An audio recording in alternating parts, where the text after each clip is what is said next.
বর্তমান সময়ে ভাই রক্তের টানের চেয়েও টাকার টান অনেক বড়, অনেক বেশি বড় ভাই। মানে এমন একটা জেনারেশন আমরা পার করতেছি, এই জেনারেশনে ভাই টাকাই most important part in our life. মানে এর থেকে বড় কিছু আর নাই, এইটাই সত্যি। নিজ আত্মীয় স্বজন, নিজ ফ্যামিলি, নিজ কাছের মানুষ, আপন মানুষ, বন্ধু বান্ধব সবাই মানে টাকা থাকলেই হইছে, আর কোনো কিছু চাই না। তোমার কাছে অনেক টাকা, তোমার গুরুত্ব অনেক বেশি, ওর কাছে টাকা নাই, দূরে যা দূরে যা, পরে আইস। সিচুয়েশনটা হয়ে গেছে এখন এরকম। আর তাই তো বলতেছি টাকাই মোস্ট ইম্পর্টেন্ট পার্ট প্রত্যেকটা মানুষের লাইফে, প্রত্যেকটা মানুষের লাইফে। আমি, আপনি, আমরা প্রত্যেকটা মানুষ টাকার পিছিয়ে ছুটি। হ্যাঁ, টাকার পিছিয়ে ছুটি। মানে এখন বর্তমানে এরকম একটা অবস্থা হয়েছে, রক্তের থেকে টাকার দাম অনেক বেশি, অনেক।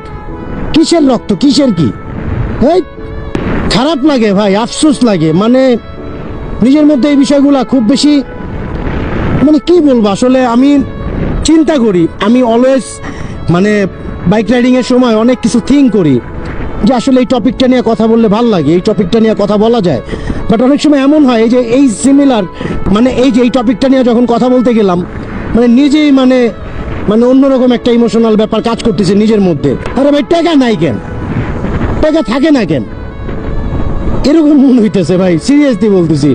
তাই তো বলতেছি যে প্রত্যেকটা মানুষের লাইফে টাকার গুরুত্ব অনেক। হ্যাঁ, এখন বর্তমানে ভাই রক্তের টানের থেকেও টাকার টান অনেক বড়, অনেক।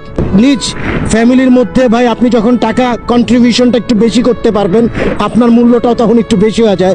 আমি রাইট অর রং আমি জানি না, বাট এরকমটা হয়, হওয়াটাই স্বাভাবিক। হ্যাঁ, মানে কি বলবো আসলে, খারাপ লাগে যে বর্তমানে আসলে আমরা সবাই এই জিনিসটার উপর ডিপেন্ড। আমি, আপনি, আমরা সবাই। কেউ কোনো সময় বলতে পারবে না বুকে হাত দিয়ে যে আমি ভাই টাকার পিছে ছুটি না, টাকা মানে আমি টাকার পিছে ছুটতে চাই না। প্রত্যেকটা মানুষ, আপনার কাছে যদি 10 টাকা থাকে, আপনি ওইটার 100 টাকা কিভাবে করবেন ওইটা নিয়ে সবসময় চিন্তা করেন। এটাই ট্রু ফ্যাক্ট, এটাই করা উচিত। বাট অনেক সময় কি হয় ভাই, যে ওই টাকার টানে টানে রক্তের টানটার আমরা ভুলা যাই যে ওই মানুষটা আমার কিছু একজন, ওই মানুষটা আমার রক্তের। তো সিমিলারই এই কথাগুলাই বলতে হচ্ছে যে অনেক কিছুই হয়, অনেক কিছুই হওয়া স্বাভাবিক। বাট যখন এই বিষয়গুলো নিয়ে কথা বলতে যাই তখন খারাপ লাগে যে কি হইতেছে, কি হচ্ছে, উই আর ডোন্ট নো।